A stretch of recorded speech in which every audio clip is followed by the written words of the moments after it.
From our collective ministry experience, we know firsthand that every 6 seconds, a child dies from undernourishment-related problems, while 1 in 6 lacks access to food. In 2010, ICCR members began to question the role of commodities futures market and its link to malnutrition and famine in the world's most economically vulnerable communities. By providing a platform to discuss the concerns of excessive speculation and increasing food prices around the globe, as well as developing a wide variety of tools for our members, ICCR is taking a leadership role. While we've spoken to colleagues in the institutional investor arena, such as CalSTRS, as well as large multinational corporations, our focus on today's webinar is to reflect the impacts of commodities trading from financial risks to your portfolio to unintended consequences, such as potentially pushing many people into famine. These concerns are the same that have led us to the creation of our Guidelines for Responsible Investing in Food Commodities, a practical set of recommendations for reflecting on your role that your investment might play in the global economy. As our guidelines state, we encourage institutional investors who are not currently participating in this market to remain in that position. For those who are already in this market, we strongly suggest that no additional capital be put towards direct investment in food commodities, their derivatives, food commodity indices, or exchange-traded funds. ICCR urges investors to take this responsibility seriously and to consider the social impacts of their investment decisions. For this asset class, we therefore have 4 recommendations.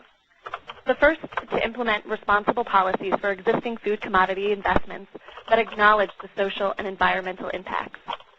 The second is to disclose the ESG impact of trading in food commodities. The third is to advocate for improved regulation of global commodities trading. And finally, to support appropriate investments in the production of food, such as impact investing. It is important for our members and their financial professionals to understand the concerns on overspeculation in the commodities market and whether investments in this space can remain responsible. We thank you for joining us today, and I'd like to introduce Sister Patricia Daly, the Executive Director of the Tri-State Coalition for Responsible Investment. Thank you, Kate. For 3 years now, the Financial Practices and Risk Program at ICCR and Tri-State Coalition has addressed concerns around the overspeculation in the commodity space and its impact on food prices. We've been very, very grateful to Michael Masters and David Frank for their research and expertise in helping us wrestle with these complex issues. I'd like to introduce both David and Michael to you today. David Frank is the Research Director of Better Markets Incorporated. Mr. Frank has significant experience in financial markets and has had extensive training in statistical analysis and other formal mathematical techniques. Since 2009, Mr. Frank has coordinated research into the study of how the commodities markets and capital markets function.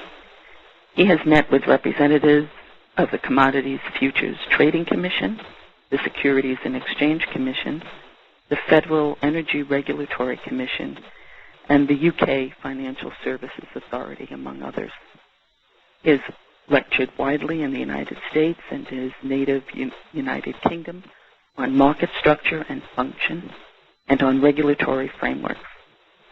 Mr. Frank and Mr. Masters have co-authored 2 papers, Anthropic Finance and Balanced Market, the Social Role of Markets. Mr. Frank studied philosophy, politics, and economics at Oxford University before completing his graduate studies in philosophy at New York University. We also have with us today Michael Masters, who is the founder and chairman of the board of Better Markets Incorporated and an expert on the topic of commodities, speculation, and financial reform. He founded Masters Capital Management, where he serves as a managing member and is a partner with Wilbur Ross, Jr. in Masters Capital Nanotechnology. Mike has testified before many congressional committees and government agencies, including the Senate Homeland Security Committee, the House Energy Committee, the House and Senate Ag Committees, the Commodities Future Trading Commission, and the Financial Crisis Inquiry Commission. Speaking out about the far-reaching harmful effects of unregulated commodity speculation and the need for financial reform, Mr. Masters had made numerous appearances in media outlets around the world, including 60 Minutes, CBS News, CNBC, BBC, BBC Korea, the Wall Street Journal, the New York Times, and many other international press. He has addressed consumer and corporate groups and has served as an expert panelist before international and investor groups. Just recently, he spoke at the 12th Annual Organization for Competitive Markets Food and Agriculture Conference.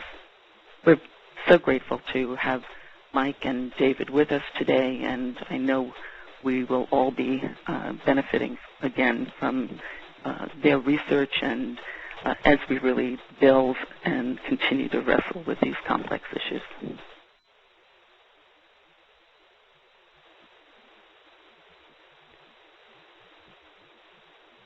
Great. Let's turn it over now to Mike and David.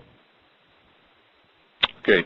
Thank you very much. So this is Mike Masters, and I have David on the line as well, and we're going to go through a presentation for everyone on commodity investing, specifically focusing on commodity derivative investing, notably the futures markets, and some of the aspects about that I think will be of interest to people on the call.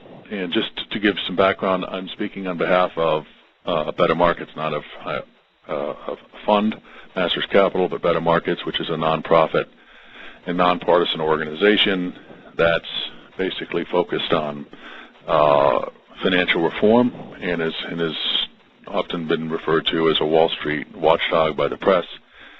Currently, it's intimately involved with the Dodd-Frank rulemaking process, and yesterday released a significant new report called the Cost of the Financial Crisis as an adjunct to the cost-benefit analysis that some have been doing on the Hill. So at any rate, let's go to the next slide and get right into it. As many of you probably are aware, commodities have been promoted as a new asset class to investors over the past 10 years or so. What's interesting is that many people having very significant equity allocations at the end of 2000, suffering through a bear market with very significant equity allocations, were looking for other places to go with their money where they could have growth, and specifically growth that was perhaps non-correlated to the equity market.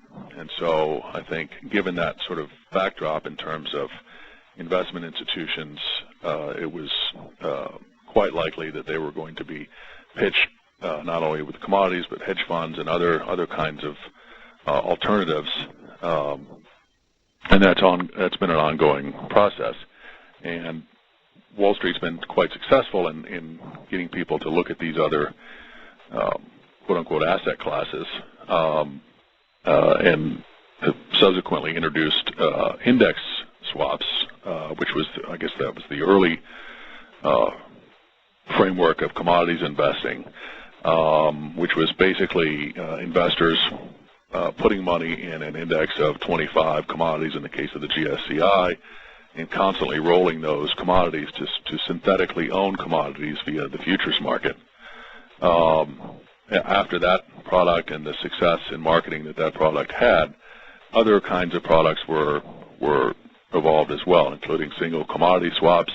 For instance, iron ore swaps have been a very popular product over the past 5 years or so. Commodity ETFs, geared more towards retail investors, commodity-linked notes, and there, of course, were lots of new CTA funds that have come out. All of this has been driven by consultants and by the Wall Street community in the aspect of trying to drive new capital into the commodities markets. And of course, since then, not surprisingly, the commodity markets have changed, and have displayed features more like capital markets, notably including new correlations with capital markets, which they didn't previously have. Let's go to the next slide.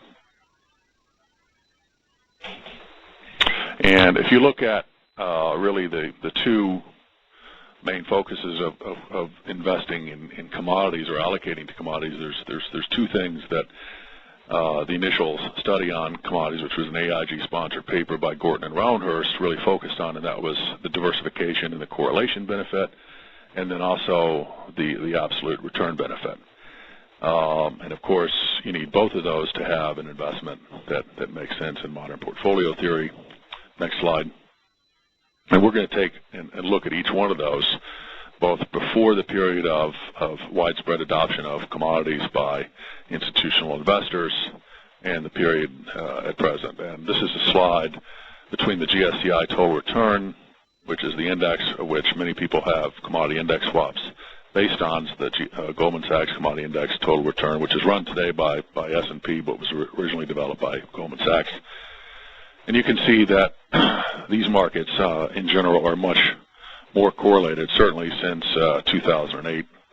They're much more correlated than they've been in the past, and they've remained that way for 5+ years, 5 or 6 years since then. Let's go to the next slide. And this is a similar slide. This shows the other large commodity index, the Dow Jones UBS total return index versus the S&P as well. And again, I mean, you've seen very similar correlations to equity markets as opposed to the past 20 years, really before 07. The correlations were not the same. Next slide, please. And this shows the GSCI total return and the price of West Texas Intermediate crude oil, and again, the correlation is much higher, stayed higher.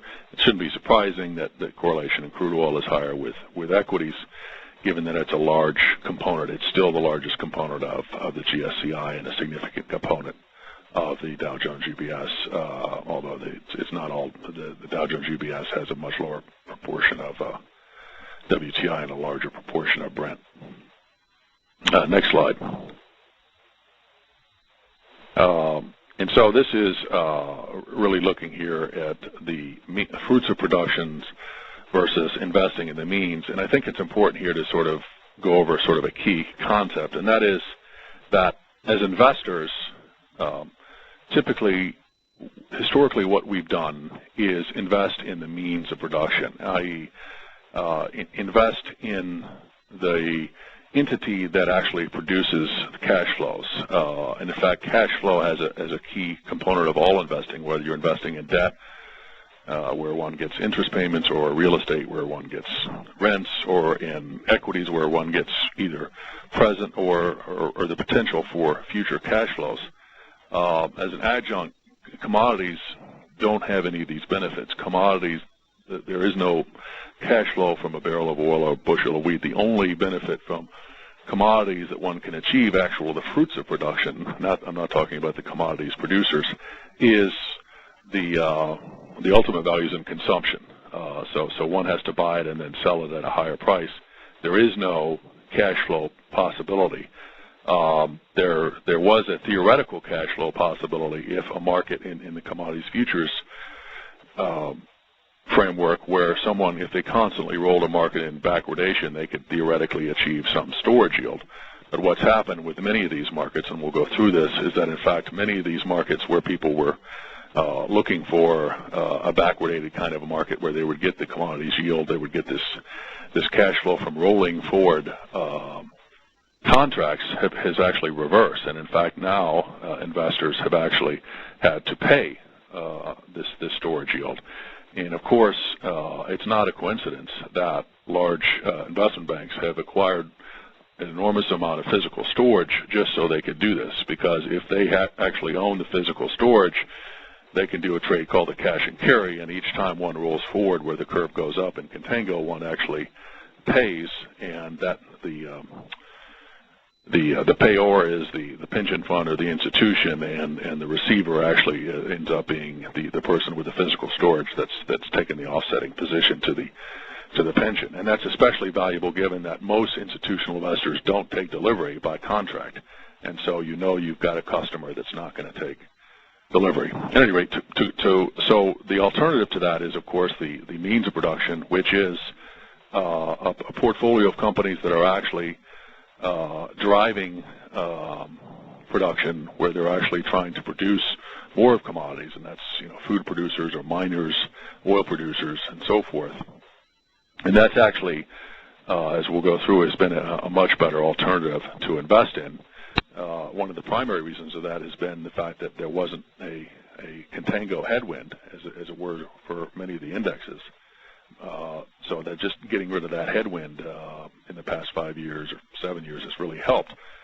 But not only that, many of these companies pay dividends, and so one is invested in these companies. One can actually get the benefit of commodities investing, but without having to deal with the agent principal conflicts inherent and the futures market and many of the swaps products that are offered by the street today.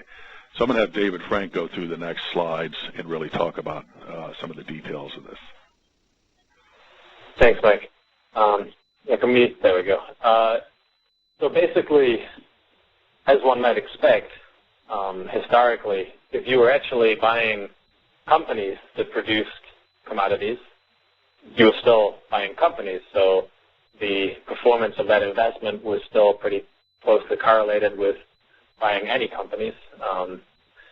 Basically, the CRX you can see here from around 2000 to 2007 had roughly a 60% correlation with the S&P 500 versus the main commodity indexes. You can see there was actually a slight negative correlation with the GSCI, the red column, and a slight positive correlation with the Dow Jones UBS, which is the other main index. But it's only a 10% correlation. It's basically just random. But if you flip to the next slide there, then you can see that since 2008, we've sort of entered this absurd situation where the main commodity indexes are actually more closely correlated with the S&P 500 than are the CRX equities. And remember, the CRX equities are actual equities in producers of commodities.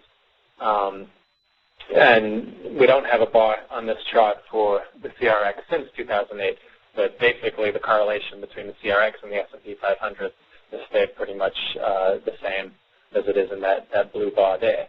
One might wonder why this is, and there are a bunch of explanations one could examine, but one logical one is that basically the same folks now who are historically invested in the S&P 500 and who today are still invested in the S&P 500 have now become so strongly invested in the GSCI and the DJUBS that the investment flows that come from them basically flow into both of those sets of indexes at the same time and flow out of those at the same time.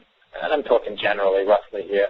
And it's those sorts of flows that might be causing this kind of correlation. And as we'll see when we go through some more of the slides here, there's indeed a lot of evidence to suggest that that's precisely what's going on. So if we flip to the next slide, you can see that, leaving correlation behind for a moment, if we take a look at the other half of the equation that Mike pointed out, why does one want to invest in commodities? Well, number one, for correlation benefits, but number two, for absolute return. You can see that the story isn't really much better there. Allocating into the fruits of production, whether it's through the GSCI, which is the blue line here, or the Dow Jones, which is the red line here, has actually provided negative real returns. And this is based on an investment in 2007. You can see by mid-2008, you would have been delighted with the performance of your investment. You would have doubled your money. Although, unfortunately, if you held it to the end of the year, you would then be down 40% on your initial investment. And we're at the state today where 5 years later, you basically would have lost a small amount of money on your initial investment. Now, obviously, you could look at this chart and say, well, but I'm really smart and I always pick the best time, and so sure, if you'd got in February of 2009, you would have made some positive returns. On the other hand, if you'd got in January of 2011, you would have made a large loss. And so you can basically see that there's really no predictable or reliable absolute return here over anywhere in this 5-year period. Let's hop over to the next slide. And you can see that this is a marked contrast with the CRX, where basically investing in the means of production has provided a far greater investment over the same time period. Again, if you'd invested in 2007, you would have not quite doubled your money by mid-2008, but you wouldn't be far off. You would again have suffered some heavy losses in the second half of 2008 because, of course, everything was doing badly at that time. But just look at the pace of the recovery of the CRX versus these commodity indexes, and you can see that not only was it faster in 2008, but it's also been far more consistent since then. So let's move on to the next slide. And basically the interesting, or the most interesting part here, I think, is that look at the S&P that we've added in here with the orange line. Basically, the commodity indexes during the recovery since 2009 onwards have behaved exactly the same as the S&P 500. I mean, you can see there the orange line, the red line, and the purple line are almost indistinguishable, and the blue line up above, which is the CRX in this chart, that's behaved considerably better. So let's hop on to the next slide. Okay, so these numbers are slightly out of date, but they do give you an indication of what's going on here, which is to say that if you'd invested $1 billion in January 2007, which a lot of people were thinking of doing and some people did, here's what you would be looking at today. If you'd invested in treasury bonds, if you'd invested in the GSCI, the DJUBS, S&P 500, or the CRX, this is what you'd be looking at today. And you can see that over a several-year time period, I mean, this really does begin to add up. And not only that, but on a risk-adjusted basis, the CRX really is vastly outperforming. You can take the Sharpe ratio in the bottom row. I mean, that's just from an institutional investor standpoint, it's really hard to see how one could be fulfilling one's fiduciary duty while investing in these indexes that not only have produced far worse returns, but on a risk-adjusted basis, it's been even worse there. And, the argument that I'm going to lay out now is that really it's the cost of the roll, which Mike alluded to, and we'll break down what exactly that means, plus the inherent volatility of commodities futures, which are the vehicle by which the derivatives investments take place as opposed to the equity-based investments. So the combination of those two ensures structurally poor returns for anyone allocating into those sorts of investments. So we move on to the next slide. I've got a couple more here to go through, and then I'll hand it back over to Mike. But basically what you can see here is on this chart is the cost of the roll. Now, what is the roll? I mean, many of you may be familiar with this already, but basically if you're investing in a commodity derivative, whether that's via a swap or it could be through an ETF, whatever it may be, the structure of that is that the investment ultimately takes place in the futures market. Now, futures markets naturally were designed for future purchase. Basically, it's to lock in a certain pricing as of a certain date. So futures contracts expire every month. What that means is that each time a given contract expires, if you want to keep an investment going, then you have to replace the expiring contract with a longer dated one. Obviously, these markets weren't designed for investment, so there are no longer-term futures with much liquidity that one could simply buy and hold. So really, all the liquidity is just in the next couple months from today, And so that's where all the trading is going on. So that's where these investments basically ultimately take place. So the roll is simply terminating the expiring contract, replacing it with a longer dated contract. Now, if the one that you exterminate is at a lower price than the new one that you have to replace it with, you're going to have to pay the difference between the two. And as Mike said, in a backwardated market, which was the traditional structure of the commodities market, you would actually make a little money if you did this, because the longer dated contracts were generally slightly cheaper than the shorter dated contract. So each time your contract expired and you bought a further out one, you would get a little cash, a little yield. That's reversed, as one might expect, as everybody started trying to do this trade. And so now you end up paying every single month just in order to keep your bets on the table. So if we break down, where the losses would actually have accrued in an investment, again, starting in 2007, and you could do this from any other date, really, but we'll just pick 2007 because it's a nice 5-year horizon. You can see that the green area beneath the zero line, that's the amount of money you would have lost on the roll yield. And the purple area is the amount of money you would have lost on the actual performance of the commodities. Now, any time you look on here that there's no purple area, that's the time when you would actually have made some money on the actual performance of the index, which would have offset some of the roll yield loss. But as we said before, ultimately you've ended up losing a little bit of money over that entire time horizon, which is to say that the amount you've lost on the roll yield has actually more than offset the amount that you would have gained on the actual performance of the commodities. So the two lines up above there, the red line and the blue line, are the perfect illustration of this. The red line is the GFCI spot index, which basically is an index calculated as though you never had to pay any roll yield. So you can see that you would have actually made about 50% return on that if you'd invested in January 2007, because the line ends at 1,500 and the original investment was indexed to 1,000 there. On the other hand, with the GFCI total return, which is what you actually receive, you're losing money. You're below the original 1,000 mark there. And that's basically a result of the green area down below. That's the roll yield.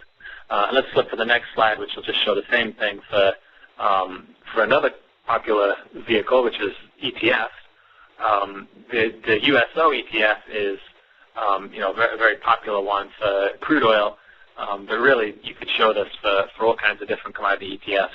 Again, the green area and the purple area down below, they break down the loss into how much of it is from the performance of the underlying and how much of it is from the roll yield, and the gap is massive. The red line is what you would have made in a perfect world, and it's possibly what anyone selling you the investment might have possibly led you to believe. I want to be careful how I phrase that, but it's possible from reading the marketing material, shall we say, from some of this stuff, or simply from not fully understanding what exactly you're getting, it's possible to think that you would be getting the red line on your investment. You actually would be getting the blue line, and that really is nowhere near as good a deal. And indeed, this is basically an artifact of the continued cost of rolling the futures contract. So let's move forward. Okay, so Mike, do you want to jump back in at this point and kind of take us forward? Sure. Well, I mean, clearly, I think the roll yield is a really big deal and has led to one of the big flaws with the index funds, the index products that are out there.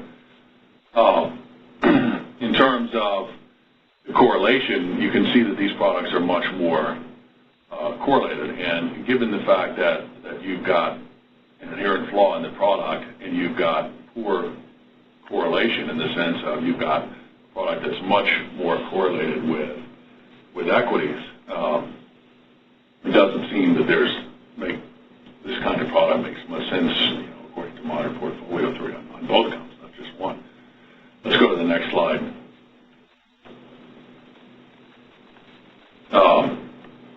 And clearly, this is one of the big issues, and I think this is probably the principal issue on why products like the CRX or other equity surrogates are not marketed more to institutional investors as a way of getting commodity exposure.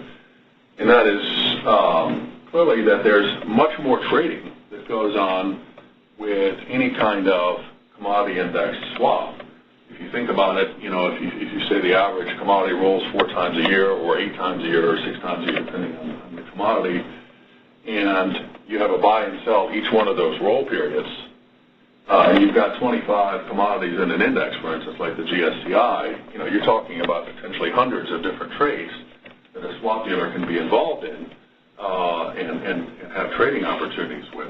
And again, the way many of these ISDA contracts are structured, your swap contracts are structured, they're done on a VWAP basis, or they're done on a closing price basis. And as we all know, there's many ways of gaming the system, if you will, for traders to take advantage of those kind of products and those kind of price determinations.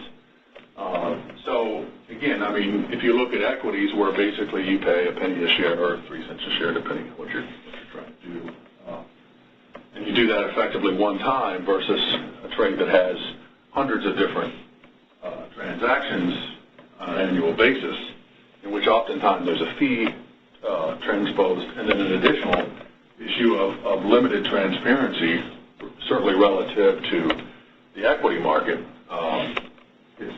You'd wonder why one would do the swap market trade versus the equities. But again, the equities aren't promoted as a way of having commodity exposure.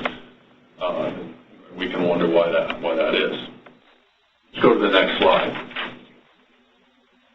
And one of the bigger issues, aside from the agent-principal conflicts, which from a selfish point of view should be the number one reason for looking at these kinds of products much more critically, is the idea that commodity futures, and you'll hear this from investment banks. You don't hear it necessarily from the traders privately, but you hear it publicly from the investment banks. And that is that commodity futures allocations, don't affect commodity prices. They're just in this market. When you have billions of dollars come into a market for some reason, that doesn't matter. Unlike all other markets. And so let's just look at that sort of statement and look to see if we can get any more color. Let's go to the next slide. And one of the things that we hear sometimes, from time to time, that I think is important to understand is that people say, well, in fact, the commodities, yes, commodities, we're buyers of commodities, but there's a seller on every transaction, and so I don't know why you're worried about commodity futures price movement from an investment standpoint, because of course, for every buyer there's a seller, vice versa. And of course, that's the same for every trade that's ever happened in history, definitionally. I mean, what makes a transaction is having a buyer and a seller. And while this, for market participants, I mean, this is maybe to a certain extent somewhat laughable. You'd be surprised how many people use this argument to try to justify various kinds of products that they're promoting to different folks. Of course, there's a buyer and seller for every transaction, but the question is always at what price. The only thing any market does is it allocates via price. That's the reason we have markets. And so if, in fact, $1 billion comes into the market looking to buy crude oil, the $1 billion order will find sellers. The question, of course, is at what price? Is it $100, $2, $5, $10, whatever it is?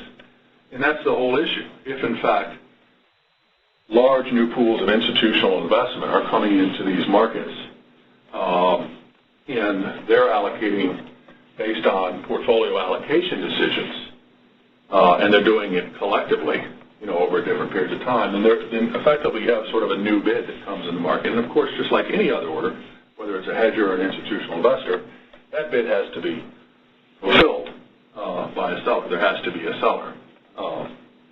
And so what we've really seen is we've seen a change in the market where we have new funds coming in the market. and that has a way of moving the price just like any other order. Now, what we're not saying is, and we've never said, is that institutions and this new process of institutional investors getting involved in commodities is the only reason for price movement. Of course it's not. There's fundamentals that matter in the sense that there's people hedging every day. The hedgers are still there. There's specs that have been there for a long time. Many of them are still there. The banks that are trading. There's all sorts of participants in these markets, and they continue to trade these markets, and they trade for a variety of reasons. Notably, we've had a drought in the United States, and we've had increases in food prices. And clearly, part of that move up in price has been hedgers trying to make sure that they were set up so they could have enough wheat or corn or soybeans or whatever they needed for the future so they could lock in prices. That being said, it's our strong opinion that having the additional capital, whether it comes from CTAs or institutional investors coming in this market, the market still, anybody that's trend following or anybody that's involved in this market still has to, if they get involved, the market still has to adjust for them as well. And so it's likely that you're going to have more volatility than you would have had otherwise. And in fact, we'll go through this in just a second from these funds. So let's go to the next slide. And this is just a chart of the GSCI, the Dow Jones, and the spot. And it helps show where things are. Now, that being said, I think a better chart is the next chart because, after all, when dollars come in, the price moves up. It's going to be, to a certain extent, self-fulfilling. So let's look at the next chart, which is slide number 24. And you can see that this is on a barrels basis, and this is just WTI. And while it's not perfect, there's clearly, if one looks at it, some indication that new money flows are contributing to price formation. It doesn't mean that's all the price formation. There's obviously other things, and if it was easy as just tracking money flows in terms of price formation, then we'd have lots of people doing that all the time on trading desks around the world to try to arbitrage that out. The reality is it's just one additional thing, but it's interesting that you can look at a chart. And again, this is barrels versus barrels, and so you've taken out the price aspect of the index. And another way of looking at the market in terms of a change market is really just looking at the open interest of the market from the past periods to today. Let's go to the next slide. And you can see the proportion owned by index funds and by specs, which is the right-hand slide on the chart, has largely replaced or moved aside a percentage of the hedgers. In the 95 to 2000 period, hedgers were roughly 60% plus or so of open interest. And since that period, from really 06 to 11, and this has continued, it is a much lower proportion. And index funds have become really displaced that. And you not only do you have those funds, you also have the regular speculators. And it's interesting that the regular speculators are slightly larger, but the big change has really been institutional investment. Let's go to the next slide. And this is, we're just taking some days, and we could have picked any days, but here's a chart of the open interest in CBOT wheat. Go back to 96, and then you pick a day in 2010. You've got a situation where the speculators were a very small portion of the market in 1996, and today they're the majority of the market. And so it's changed. The new investment has really changed the actual makeup of all these markets. Let's go to the next slide. This is NYMEX WTI crude oil. You see the commercial versus the non-commercial. The commercial is hedging, non-commercial is speculation. And you can see that it was a very small part in 96, and today, or March 6, 2012, it's almost two-thirds is speculation, only a third or so is hedging. Let's go to the next slide. And of course, here's the point I was talking about earlier, that you had more volatility. And this actually doesn't go through some of the recent volatility that we've had in the past, really 2 years, just 2010. But there's a steady trend line increase in volatility. It's our strong belief that this additional volatility has been perpetuated, I should say, by many of the new products that have allowed much more institutional capital to come to these markets. Let's go to the next slide. And of course, the big issue with the futures markets, we've been talking a lot about the futures markets, but the futures markets serve as benchmarks for markets around the world. And in fact, the reason we have futures markets is to serve as benchmarks. In fact, oftentimes they're called as benchmarks futures. And so what people will do is they'll use the futures markets, and then they'll trade, if they're trading, for instance, a kind of grade of crude in the Middle East, they may trade that versus the Brent benchmark. And if they're trading a grade of crude in the United States, for instance, the Bakken crude that people are hearing about, that's been coming out around North Dakota, they may trade that versus WTI. Now, you can still trade those spot markets, but the reality is many of them are linked very closely to the futures markets, and many of the hedgers and many people that are trading these products are really just trading them based on basis. And in fact, almost all physical term contracts or energy contracts are used, and this is from Platts and other spot market indices, use the futures market as a key input in terms of their pricing for those contracts. And if you go into any physical trader's office, you'll see on their trading screens that they have all the futures markets on their screens as well as the basis. So they clearly care a lot about what the futures market's doing, and that's the intent. The intent is to bring lots of different kinds of grades and geographical locations of various commodities and bring them into one central benchmark that has more liquidity so that people can hedge. Let's go to the next slide. So I'm going to turn it over to David and just talk about some of the recent academic literature that's come out with regard to commodities. Thanks, Mike. And I'll do this quickly because I want to leave enough time for Q&A. But I want to highlight just a couple of recent studies, and there are many, many more, and I'll give you a link to a whole list of them. But one recently, sometimes people think, well, the index funds, you told me that's so bad, but what about these commodity-linked notes? What about ETFs? There's all these other ways that I can do it. And ultimately, it turns out that it doesn't matter how you do it. Any of these investments that are ending up in the commodity futures markets eventually, they still have the same kinds of effects. So this particular paper from GWU and University of Illinois found direct evidence of the impact of financial trades on commodity futures prices. And as Mike just explained, if you're affecting the commodity futures price, you're also affecting the actual physical price of commodities, food, energy, raw materials around the world.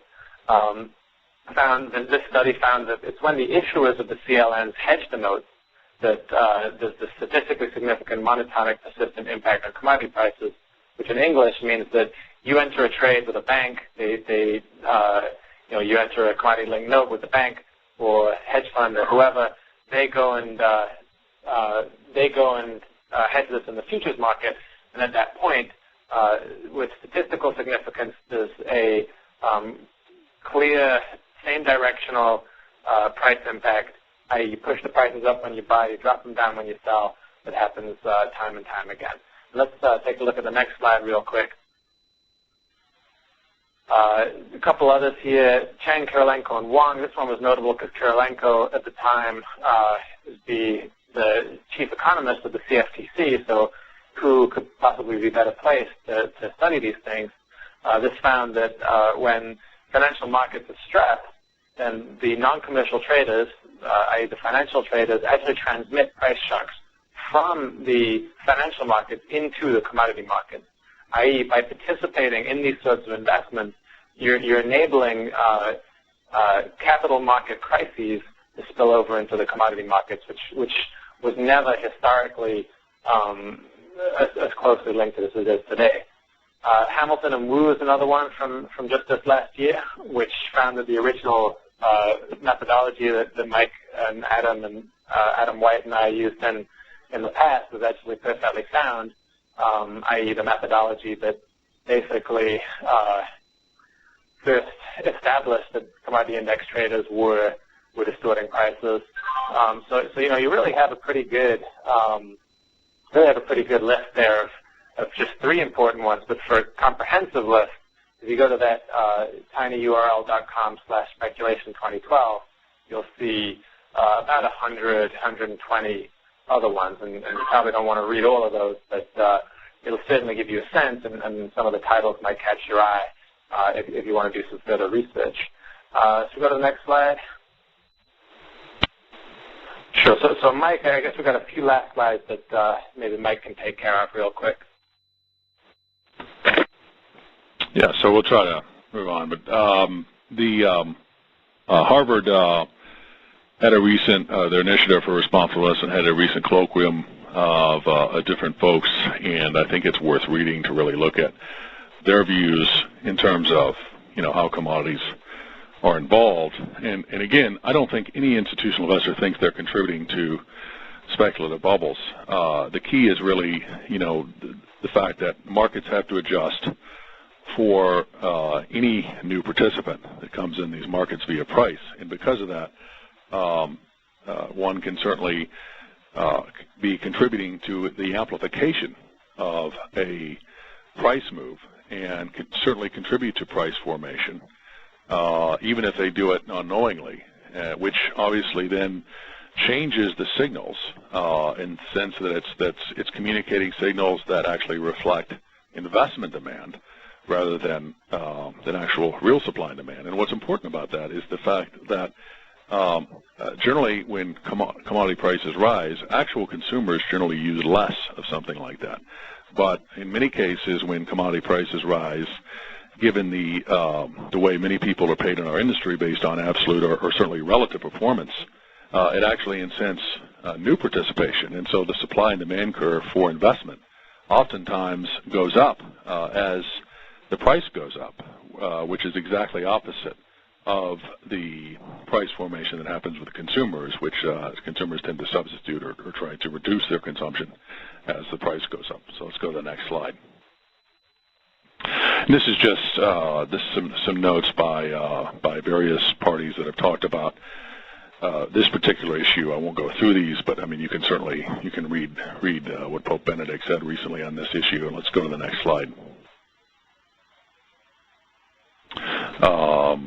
And again, I mean, other groups asking to really try to have better regulation and better transparency in these markets, and allow speculators to fulfill the role of providing liquidity, but not have such a role in these very small markets where they're actually very significantly influencing price formation. And I think that's really the key, and that's really the key job of the CFTC with their recent position limits framework. That's the whole idea, is to allow speculators to provide liquidity, but as Senator Harkin said in one testimony I was at, taking 2 aspirin is one thing, but taking a whole bottle is another. So you need enough liquidity, but you don't want too much where you're starting to contribute to price formation. And so that's the job they're working on.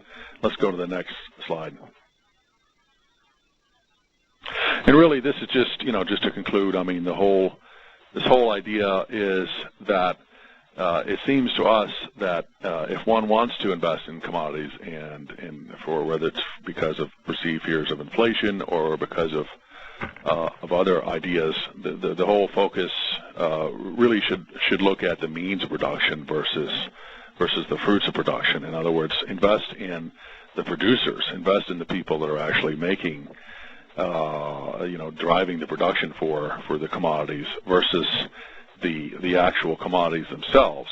And from that standpoint, there's less potential for damaging price formation, excess noise contributed by new market participants.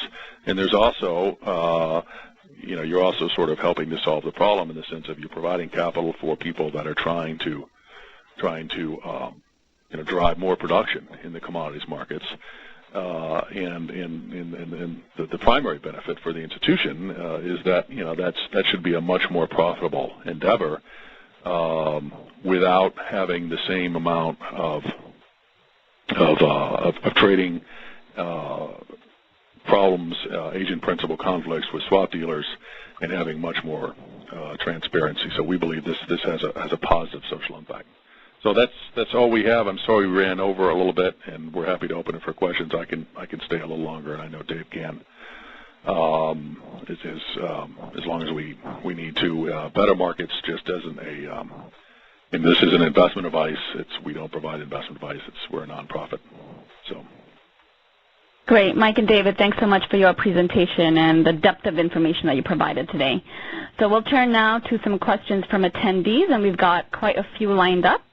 So I'll throw out the first one from Quincy Brown at Fund Evaluation Group.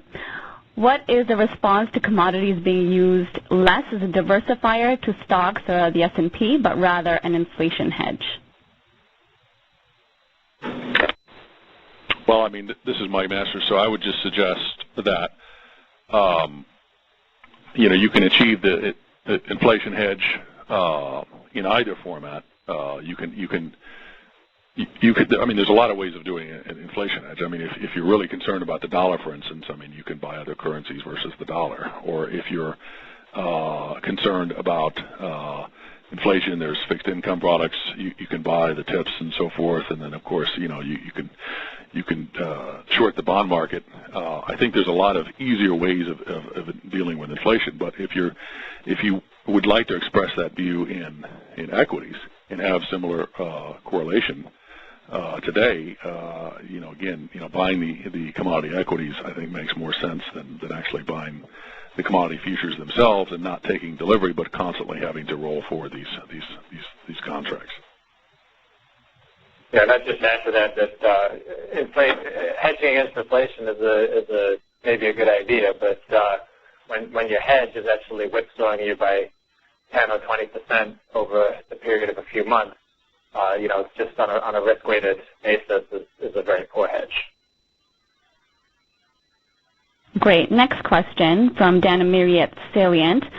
Does efficient market hypothesis play a role in commodities markets, i.e. the price must ultimately be tied to real-world events, supply, demand, etc.? Yeah, there's a lot of academic studies on this. Well, I mean, not a lot. There's some.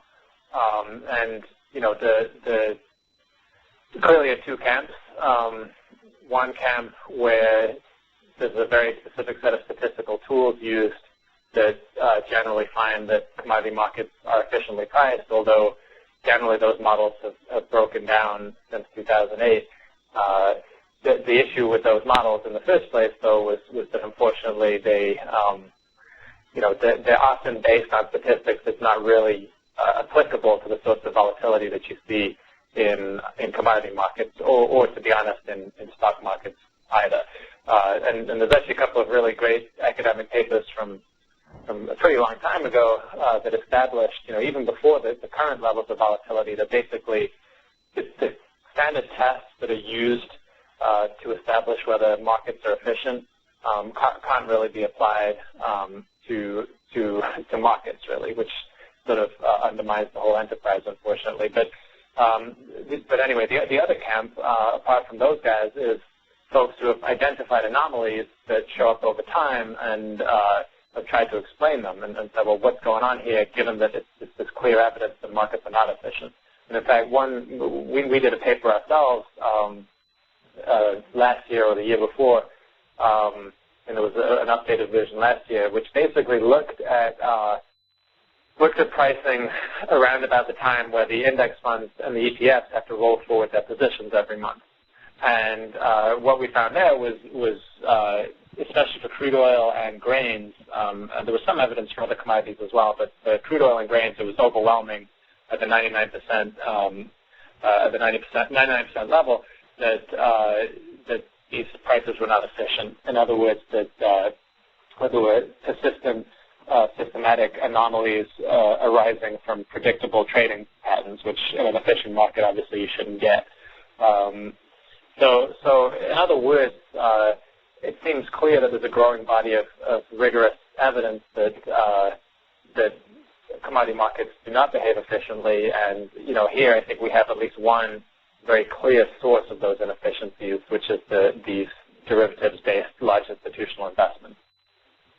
Yeah, and I would just mention one other thing. I think that there's a couple, issues to further David's point. With regard to that question, which is a good question, and that is, number one, you've got this trend following behavior, which I think it's really institutional mandate oriented that oftentimes trumps what arbitrage can do. Again, there's limits to arbitrage, and many of you know these arguments.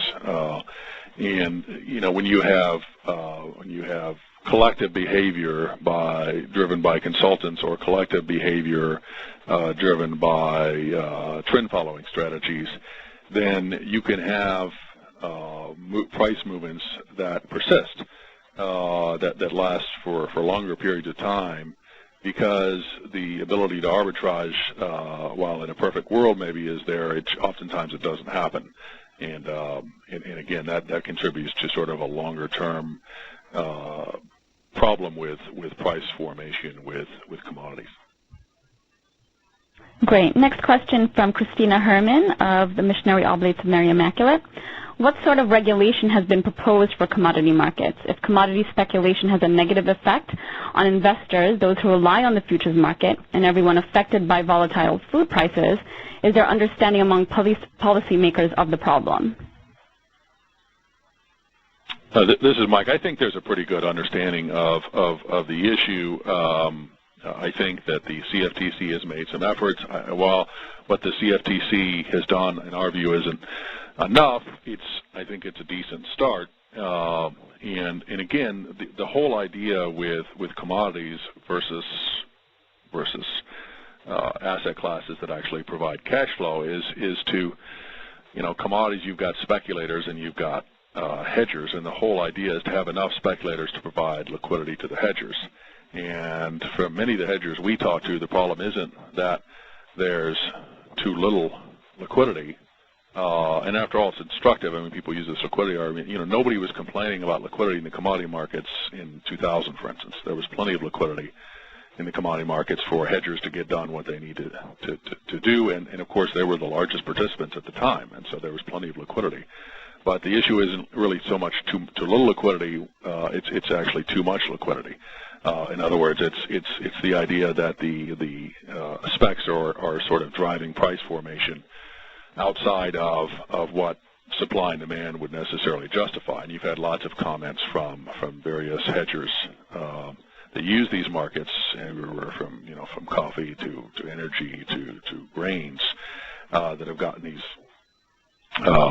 situations. So the CFTC has taken the view that if they can have some limits, they can allow participation by speculators, but not have so much speculation where they're overtly contributing to significant price formation and causing misallocation of resources.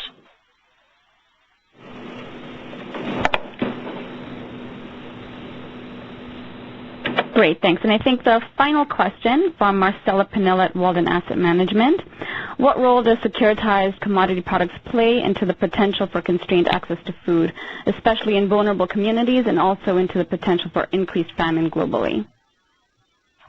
Yeah, I'd have a couple things to say on that, which is that there's an indirect and a direct impact.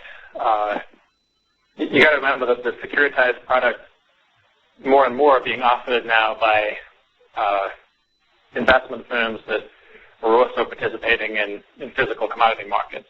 That's less the case for food, but it's certainly the case for energy products, metals, and so on and so forth. And in situations like that, every month, given this roll situation, the cash and carry that Mike mentioned, you basically have a situation where you have a bank or an investment house that's participating in the derivatives markets, the swaps markets, the futures markets, and the physical markets, and is trying to play these three off each other to try to get the maximum profit, and as a result can influence the price in the futures market also in the physical market.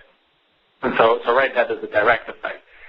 However, probably the greater impact on the whole is the indirect one, which is to say, through the benchmark effect that Mike was talking about, and through a slightly subtler effect that I'll talk about real quickly, the activities in the futures market that derive from these securitized products,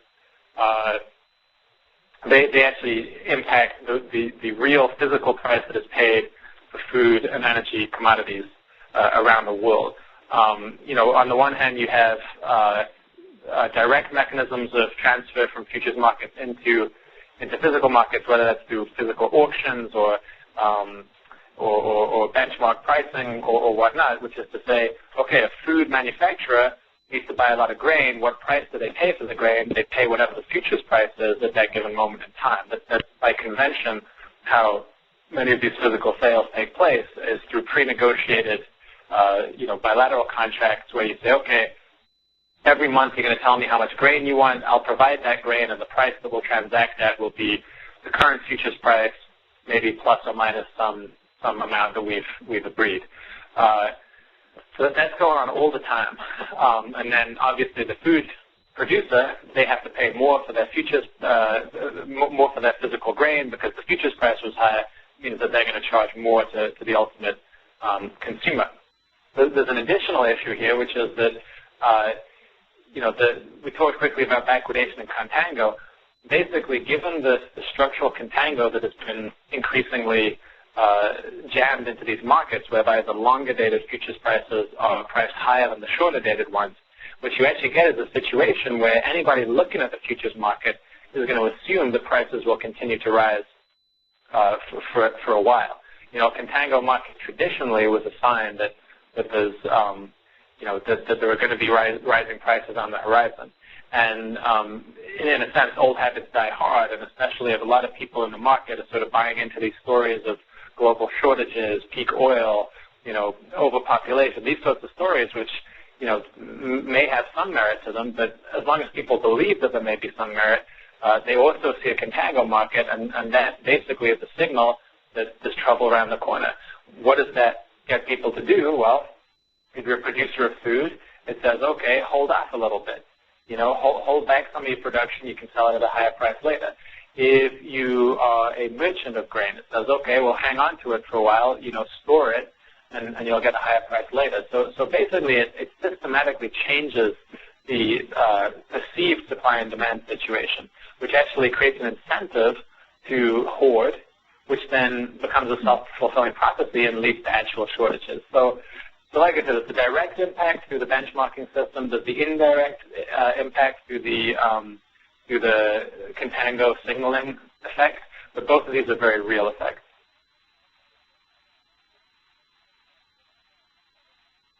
Great, thank you, David. And that concludes our Q&A portion. I know we have a few questions and comments regarding copies of the PowerPoint and the recording, and they will be made available after today's webinar. I'll turn off now to Kathy Rowan, Corporate Responsibility Coordinator with Maryknoll Sisters, for some final remarks. Thanks, Nadira. I think these types of investments, as David and Mike have presented, raise questions about whether or not these types of investments are consistent with the mission of faith-based and other socially responsible investors who really take seriously their role as active participants in the global economy. We're really happy that a number of our managers and advisors and financial and investment officers have been with us on the call today for this chance to increase our understanding of the financial and the social ramifications of passive investing through commodity indexes. The Interfaith Center on Corporate Responsibility has presented this webinar to accompany its guidelines for responsible investing in food commodities, the guidelines that Kate mentioned at the beginning, in order to further educate ourselves and our advisors and managers. As a next step, in the near future, we will be developing a survey to capture the uptake of these resources and the response to these educational efforts. On behalf of all of us, I'd like to thank Mike and David and all of you on the call and on the webinar for your participation. Thanks very much.